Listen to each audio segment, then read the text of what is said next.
दोस्तों आज की कहानी में हम देखेंगे कि सबसे पहले वाइग्रा गोली को कैसे मार्केट में लाया गया था और इसको इस्तेमाल करने से लोगों का इसकी जिंदगी पर क्या प्रभाव पड़ा। तो कहानी शुरू होती है और हम एक काफी हैंडसम लड़के जेमी जानलेवा को देखते हैं जो कि एक इलेक्ट्रॉनिक शॉप पर सेल्समैन होता है। जेमी अपने काम में बहुत अच्छा था और वो किसी भी चीज को आसानी से बेच देता था। जैसे कि वो इन लोंडो को टीवी ये बोलकर बेच देता है कि रात को इसमें मजदूरी वाली फिल्में आती हैं। जिसके बाद वो एक बुढ़िया को एक फोन बेच देता है। कहता है कि दादी इसकी वाइब्रेशन इतनी ज्यादा खतरनाक है कि ये तुम्हारी सूनी पड़ी हुई गुफा में भी जोश जगा देगा। हम देखते हैं कि जेमी जानलेवा हैंडसम तो था ही लेकिन एक नंबर का लड़कीबाज भी था। साथ ही इसका अपने बॉस की बीबी ढोलकी के साथ भी अफेयर चल रहा था। वहीं जब वो उस बुढ़िया को मोबाइल बेच रहा था तभी उसके पास ढोलकी आती है और उसे इशारा करके चली जाती है। उधर जेमी जानलेवा भी समझ जाता है कि अब ढोलकी को बजाने का टाइम हो चुका है। जिसके बाद वो ढोलकी को खोपचे में ले जाकर उसे खूब जोर जोर से बजाने लगता है। लेकिन इसी दौरान ढोलकी से उसका मोबाइल नीचे गिर जाता है और उसमें उसके पति का नंबर डायल हो जाता है। दूसरी तरफ जब उसका पति फोन उठाता है तो उसमें उसकी पत्नी की चिल्लाने की आवाजें आ रही होती हैं। अब ये सुनते ही उसकी सुलग जाती है और वो जेमी जानलेवा को धक्के देकर अपनी दुकान से निकाल देता है। लेकिन अपना जेमी भी हरामी था। वो वहाँ से जाते जाते कस्टमर को अपना नंबर देकर जाता है। कहता है कि मैं ढोलकी के साथ साथ तबला भी बहुत अच्छा बजा लेता हूँ। फिर रात को जेमी जानलेवा अपने घर पर आता है। वहीं पर हम उसके छोटे भाई जॉश को देखते हैं जो एक मिलियनेयर बन चुका था। वो कहता है कि मुझे तुम जैसे भिखारियों के साथ रहने में बहुत शर्म आती है। वहीं उसके साथ उसकी एक गर्लफ्रेंड भी थी जो अब तक पैसों के लिए उसका मुंह में ले रही थी। आगे जब सभी साथ में डिनर कर रहे थे तभी जॉश सभी को बता देता है कि जेमी जानलेवा को काम से निकाल दिया क्योंकि वो अपने बॉस की बीबी को कुत्ते की तरह पेल रहा था। अब ये सुनकर उसका बाप जेमी से कहता है कि अब तुम क्या करोगे, तुम तो ज्यादा पढ़े लिखे भी नहीं हो कि किसी कंपनी के मैनेजर बन जाओ। इस पर जेमी कहता है कि मुझे नई नौकरी मिल चुकी है और अब मैं डॉक्टर्स को दवाइयां सप्लाई करने का काम करूंगा। वहीं जेमी का बाप जो खुद एक डॉक्टर था वो कहता है कि भीसड़ी के तेरे से और क्या उम्मीद की जा सकती है। तभी जॉश कहता है कि दवाइयां सप्लाई करने के काम में भी बहुत पैसा है, क्या पता ये एक दिन करोड़पति ही बन जाए। आगे जब जॉश और जेमी बाहर बैठकर सुट्टा मार रहे थे तभी जेमी जानलेवा को उस लड़की का मैसेज आता है जिसे वो आज दुकान पर अपना कार्ड देकर आया था। जिसका मतलब था कि वो लड़की जेमी से अपना तबला बजवाने के लिए तैयार थी। फिर अगली सुबह जेमी तैयार होकर फाइजर नाम की एक कंपनी में जाता है जहाँ पर कंपनी की बॉस अपने सभी सेल्समैन को ट्रेनिंग दे रही थी। वो कहती है कि चाहे कुछ भी हो जाए तुम सभी को हमारी कंपनी की दवाई बेचकर ही वापस आना है। फिर जैसे जैसे टाइम बीतता है जेमी जानलेवा अपनी ट्रेनिंग पूरी करता है और दवाइयां बेचने वाला सेल्समैन बन जाता है। वहीं उसकी बॉस भी जेमी से काफी इम्प्रेस थी क्योंकि एक तो वो काफी हैंडसम था और दूसरा उसमें एक स्पेशल टैलेंट था कि वो चुटकी बजाते ही किसी भी लड़की को सेट कर लेता था। फिर अगले दिन से जेमी कंपनी के मैनेजर ब्रूस के साथ दवाइयां सप्लाई करने के लिए निकल पड़ता है। वहीं रास्ते में ब्रूस उसे कहता है कि ये काम इतना आसान भी नहीं, तुम क्या सोचते हो कि तुम मुंह उठाकर वहाँ पर चले जाओगे और डॉक्टर हमारी दवाइयां ऐसे ही ले लेंगे। उन डॉक्टर्स को हमारी दवाइयां सही नहीं लगती, लेकिन तुम्हें उन डॉक्टर्स को कन्वेंस करना होगा हमारी दवाइयां लेने के लिए। अब जेमी जानलेवा एक डॉक्टर को हॉस्पिटल के बाहर ही रोक लेता है और उसे अपनी मेडिसिन के बारे में बताने लगता है। लेकिन डॉक्टर को उसकी दवाइयों के बारे में पहले ही पता था और वो उसे कहता है कि तुम्हारी दवाइयां देकर मैं अपने पेशेंट्स की जान खतरे में नहीं डाल सकता। जिसके बाद वो और कई डॉक्टर से बात करने की कोशिश करता है लेकिन कोई भी उसकी बातें सुनने को तैयार नहीं था। आगे जब ब्रूस और जेमी हॉस्पिटल में थे तभी जेमी वहाँ उस हॉस्पिटल की नर्स को देखने लगता है जो कि एकदम बवाल दिखती थी।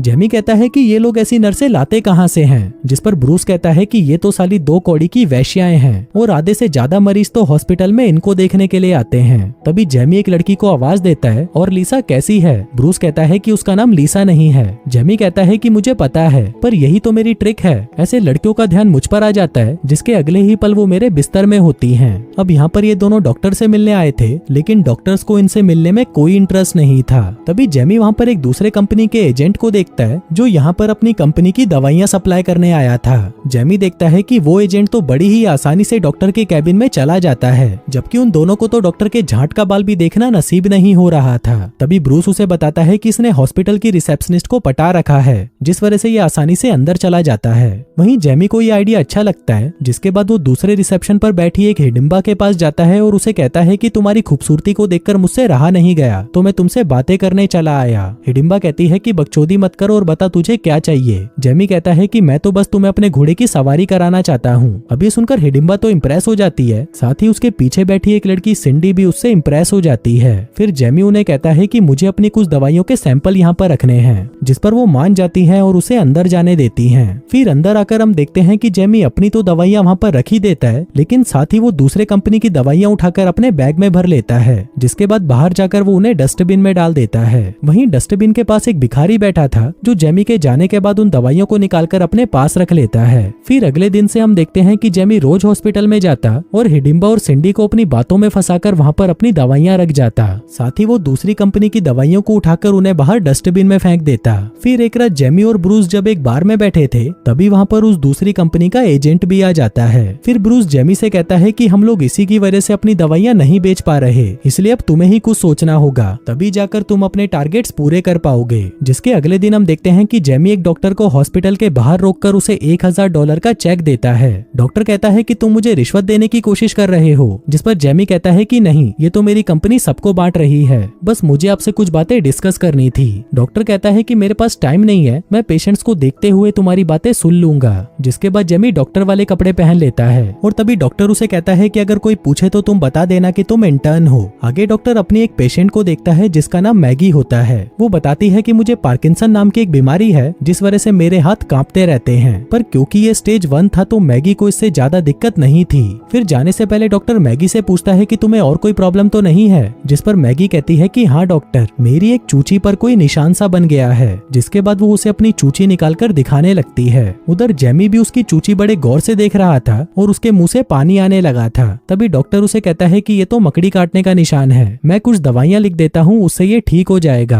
आगे बाहर आकर जब जेमी अपनी कार से दवाइयाँ निकाल रहा था तभी वहाँ पर मैगी आती है और उसके सर पर मारने लगती है। कहती है कि भीसड़ी के मुझसे माफी मांग, तेरी हिम्मत कैसे हुई मेरी चूची देखने की। जेमी कहता है कि तुम्हें कैसे पता मैं डॉक्टर नहीं हूँ। मैगी कहती है कि भीसड़ी के मैंने तेरी गाड़ी में दवाइयाँ देखी हैं और तू तो साला कोई दलाल ही हो सकता है। जेमी कहता है कि ठीक है, मैं उस डॉक्टर के लिए माफी मांगता हूँ जो तुम्हारी चूचियाँ देखने के बाद भी पागल नहीं हुआ। मैगी कहती है कि तेरे पास लड़कियों को पटाने का टैलेंट तो है, जो कहकर वो वहाँ से जाने लगती है। तभी जेमी उससे उसका नंबर मांगता है तो मैगी उसे मिडल फिंगर दिखाकर वहाँ से चली जाती है। फिर घर आकर जेमी सिंडी को कॉल करता है और उसे कहता है कि आज जो मैगी नाम की पेशेंट आई थी मुझे उसका नंबर चाहिए। सिंडी कहती है कि नहीं, हम ऐसे किसी पेशेंट का नंबर नहीं दे सकते। अब अपनी बात मनवाने के लिए जेमी सिंडी से गंदी गंदी बातें करने लगता है। वो कहता है कि तुमने अंदर कौन से कलर की कच्छी पहनी है। सिंडी कहती है कि सफेद रंग की। जेमी कहता है कि फिर तो मैं उसे उतारकर तुम्हारी गुलाबी देखना चाहता हूँ। अब ये सुनकर सिंडी शर्मा जाती है और उसे मैगी का नंबर दे देती है। तभी जेमी के अपार्टमेंट में उसका भाई जॉश आता है। वो उसे कहता है कि वो भीसड़ी की गोल्ड डिगर मुझे छोड़कर किसी और के साथ भाग गई। अब अपने भाई की ऐसी हालत देखकर जेमी को उस पर तरस आ जाता है और वो उसको यहीं पर रहने के लिए कहता है। आगे जेमी मैगी को कॉल करता है और उससे पूछता है कि मेरे साथ कॉफी पर चलोगी। मैगी कहती है कि तुझे मेरा नंबर मिला कैसे। जेमी कहता है कि मैंने रिसेप्शन से लिया। मैगी कहती है कि मुझे रिलेशनशिप जैसी चीजें बिल्कुल पसंद नहीं। जेमी कहता है कि रिलेशनशिप तो मुझे भी पसंद नहीं, मैं तो बस कॉफी के लिए पूछ रहा हूँ। अब मैगी उसकी बात मान जाती है और उसे शाम को एक कैफे में बुलाती है। फिर शाम को जब जेमी उस कैफे में जाता है तो वो देखता है कि मैगी भी उस कैफे में ही काम करती थी। मैगी उससे पूछती है कि तुम मुझसे मिलना क्यों चाहते थे। जेमी कहता है कि तुम्हारी आंखें कितनी सुंदर हैं, कहाँ से लगवाई। मैगी कहती है तुम ये ट्रिक हर लड़की पर यूज करते हो। जेमी कहता है कि नहीं, तुम्हारी आंखें सच में बहुत खूबसूरत हैं। मैगी कहती है कि देखो, मुझे रिलेशनशिप नहीं चाहिए, लेकिन अगर तुम चाहो तो हम मजदूरी कर सकते हैं। जेमी कहता है कि क्या तुम पहली मुलाकात में ही देने को तैयार हो। इस पर मैगी कहती है कि तुम भी इतनी मेहनत इसीलिए ही तो कर रहे हो, इसलिए चलो मेरे घर चलते हैं, वहाँ दबाकर मजदूरी करेंगे। अब जेमी तो चाहता ही यही था। जिसके बाद वो दोनों मैगी के घर जाते हैं और वहाँ पर दबाकर मजदूरी करने लगते हैं। अब उस दिन के बाद से ये दोनों रोज मिलते हैं और इन्हें जहाँ पर भी जगह मिलती ये लोग मजदूरी करना शुरू कर देते। फिर एक दिन मैगी जेमी के घर पर आती है और आते ही वहाँ पर पूरी नंगी हो जाती है, लेकिन वहीं पर जॉश भी था जो उसे इस हालत में देख लेता है। जिसके बाद जेमी और मैगी रूम में चले जाते हैं और दबाकर मजदूरी करने लगते हैं। वहीं बाहर जॉश मैगी के चिल्लाने की आवाजें सुन रहा था और वो सोचता है कि साला मेरे भाई के पास हथियार है या एनाकोंडा। फिर अगले दिन जेमी फिर से दूसरी कंपनी की दवाइयों को बाहर फेंकने आया था, लेकिन तभी वहाँ पर वही एजेंट आ जाता है और जेमी के पेट पर एक जोर का घुसंड पिलाता है। जिसके बाद वो उसे धमकी देता है कि भीसड़ी के आज के बाद मेरी दवाइयों को हाथ भी मत लगा दियो। फिर जाने से पहले वो उसे कहता है कि तू मैगी से दूर रह। वहीं शाम को जेमी मैगी के घर पर खाना लेकर आता है, जिसे देखकर मैगी भी हैरान थी। फिर खाना खाने के बाद मैगी कहती है कि चलो मजदूरी करते हैं। जेमी कहता है कि क्या हम दोनों सिर्फ बातें नहीं कर सकते। मैगी कहती है कि नहीं, तुम पहले बातें करोगे और फिर तुम्हें मुझसे प्यार हो जाएगा और मुझे रिलेशनशिप नहीं चाहिए। जेमी पूछता है कि क्यों तुम्हें रिलेशनशिप क्यों नहीं चाहिए? मैगी कहती है कि बस नहीं चाहिए तो नहीं चाहिए, अगर तुम्हें मजदूरी करनी है तो करो, नहीं तो चलते बनो। अब ये सुनते ही जेमी मैगी से चिपक जाता है और वो दोनों दबाकर मजदूरी करने लगते हैं। फिर रात को जब जेमी और ब्रूस कहीं पर जा रहे थे तभी जेमी ब्रूस से कहता है कि कंपनी जो नया ड्रग लॉन्च कर रही है वो मुझे अभी चाहिए। ब्रूस कहता है कि तुम्हें पता भी है वो क्या है और वो मैं तुम्हें ही क्यों दूं? जेमी कहता है क्योंकि सिर्फ मैं ही हूँ जो इसे अच्छे से बेच सकता हूँ। अब ब्रूस उसकी बात मान जाता है और उसे वो दवाई बेचने की परमिशन दे देता है जो थी वाइग्रा की गोली। फिर अगले ही दिन से हम देखते हैं कि जेमी उस गोली को हॉस्पिटल्स में फ्री में बांटने लगता है ताकि लोगों को इसकी लत लगना शुरू हो जाए, और बाद में कुछ होता भी ऐसा ही है। वो लोग इस गोली के लिए पागल हो जाते हैं और इस गोली की बिक्री आसमान छूने लगती है। उधर देखते ही देखते जेमी भी एक टॉप का सेल्समैन बन जाता है। वो कहते हैं कि भींचो, हम लोगों को गोली खिला खिला कर उनका ऐसा कर देंगे ऐसा। फिर रात को जेमी मैगी को कॉल करता है और उससे मिलने के लिए कहता है, लेकिन मैगी उससे मिलने के लिए मना कर देती है। जिसके अगले ही दिन वो मैगी से मिलने उसके घर पहुंच जाता है, लेकिन वहां जाकर वो देखता है कि मैगी कुछ बुड्ढे बुड्ढियों को लेकर कनाडा जा रही थी। जेमी पूछता है कि तुम वापस कब आओगी?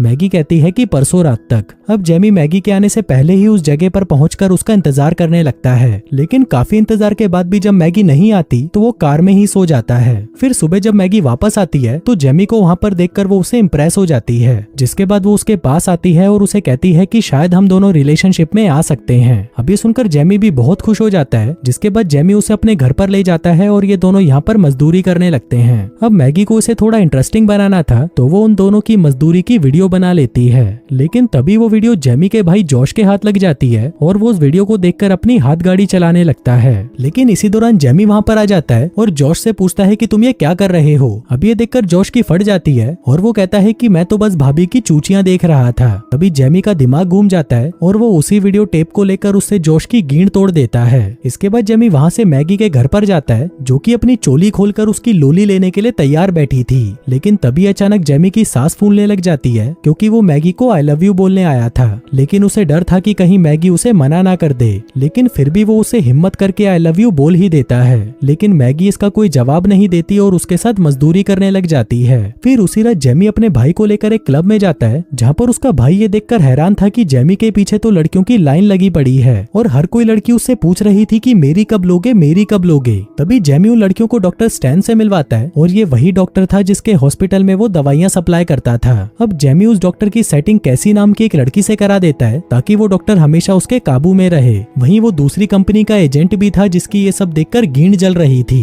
फिर अगली सुबह जेमी वापस मैगी के घर पर जाता है, जहाँ पर मैगी उससे पूछती है कि तुम मुझसे प्यार क्यों करते हो? मेरी इस बीमारी के चलते कोई भी मुझसे प्यार नहीं कर सकता, इसलिए तुम चले जाओ यहाँ से। जिसके बाद उन दोनों में लड़ाई हो जाती है। अब जेमी गुस्से में वहाँ से चला जाता है, लेकिन जेमी के वहाँ से जाते ही मैगी को पार्किंसन होने लगता है और वो गुस्से में आकर रोने लग जाती है। तभी जेमी वापस उसके पास आता है और उसे गले लगा लेता है, जिसके बाद वो डिसाइड कर लेता है कि वो मैगी का इलाज करवा कर ही रहेगा। जिसके बाद वो दोनों कई हॉस्पिटल्स में जाते हैं, कई डॉक्टर से मिलते हैं, लेकिन किसी के पास भी मैगी का कोई इलाज नहीं था। इसके बाद वो दोनों एक कॉन्फ्रेंस में जाते हैं, जहाँ पर मैगी जैसी ही बीमारी वाले कई लोग थे और वो सभी को बता रहे थे कि उन्हें कैसे अपनी बीमारी के साथ जीना सीखना पड़ेगा। उधर मैगी को भी यहाँ पर आकर बहुत अच्छा लग रहा था। दूसरी तरफ जेमी को एक आदमी मिलता है जो उसे बताता है कि मेरी वाइफ को भी यही बीमारी है। जेमी कहता है कि मेरी गर्लफ्रेंड को भी है, तो आप कुछ टिप्स देना चाहोगे? वो आदमी कहता है कि ये बीमारी बहुत बुरी है, कुछ सालों के बाद तो तुम्हें उसका बच्चों की तरह ख्याल रखना होगा, यहाँ तक कि उसकी टट्टी भी साफ करनी पड़ेगी, और जैसे जैसे उसकी उम्र बढ़ती जाएगी ये बीमारी और खतरनाक होती जाएगी। अब ये सुनते ही जेमी की फट जाती है। जिसके बाद जब वो दोनों उस कॉन्फ्रेंस से बाहर आते हैं, तभी मैगी जेमी से कहती है कि मैं बहुत खुश हूँ कि मुझे तुम्हारे जैसा बॉयफ्रेंड मिला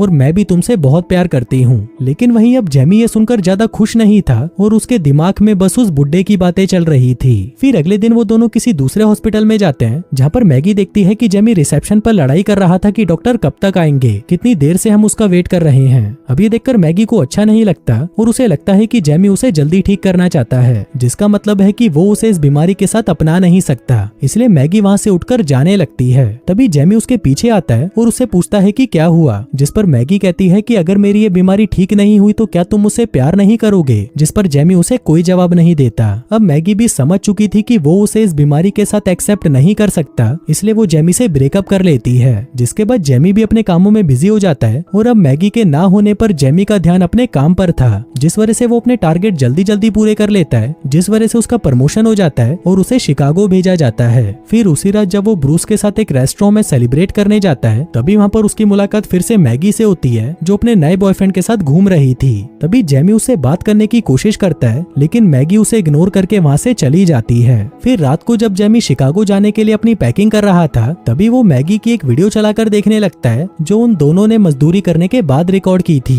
वो देखता है कि मैगी उसके साथ बहुत खुश थी और वो कहती है कि ये पल उसके लिए बहुत खूबसूरत है। अब ये सुनकर जेमी को रियलाइज होता है कि उसे फ्यूचर को लेकर अभी चिंता करने की कोई जरूरत नहीं, उसे तो बस आज को एंजॉय करना चाहिए। जिसके बाद वो अपनी कार लेकर मैगी से मिलने निकल पड़ता है। लेकिन तभी हम देखते हैं कि मैगी भी ये शहर छोड़कर जा रही थी। वहीं जेमी उसकी बस का पीछा करता है और ड्राइवर से कहता है कि भीसड़ी के साइड में लगा इसे। जिसके बाद वो मैगी के पास जाकर उससे बात करने लगता है लेकिन मैगी अभी भी उससे नाराज थी। जेमी कहता है कि बस 2 मिनट मेरी बात सुन लो, मैंने आज तक किसी भी लड़की से प्यार नहीं किया, मैं बस लड़कियों को बजाता था और उन्हें छोड़ देता था। लेकिन तुमसे मिलने के बाद मुझे पता चला कि प्यार क्या होता है और तुम्हें मेरी जरूरत नहीं बल्कि मुझे तुम्हारी जरूरत है, वरना मेरी जिंदगी का तो कोई मतलब ही नहीं है। अब ये सुनकर मैगी रोने लगती है और कहती है कि मुझे भी तुम्हारी जरूरत है लेकिन मैं बीमार हूँ, मैं नहीं चाहती कि मैं तुम पर बोझ बनूं। जेमी कहता है कि इससे कोई फर्क नहीं पड़ता, हम दोनों साथ रहेंगे और ऐसे ही जिएंगे। जिसके बाद मैगी उसे गले लगा लेती है और उन दोनों के बीच में सब कुछ ठीक हो जाता है। और दोस्तों इसी के साथ ही ये कहानी यहीं खत्म हो जाती है।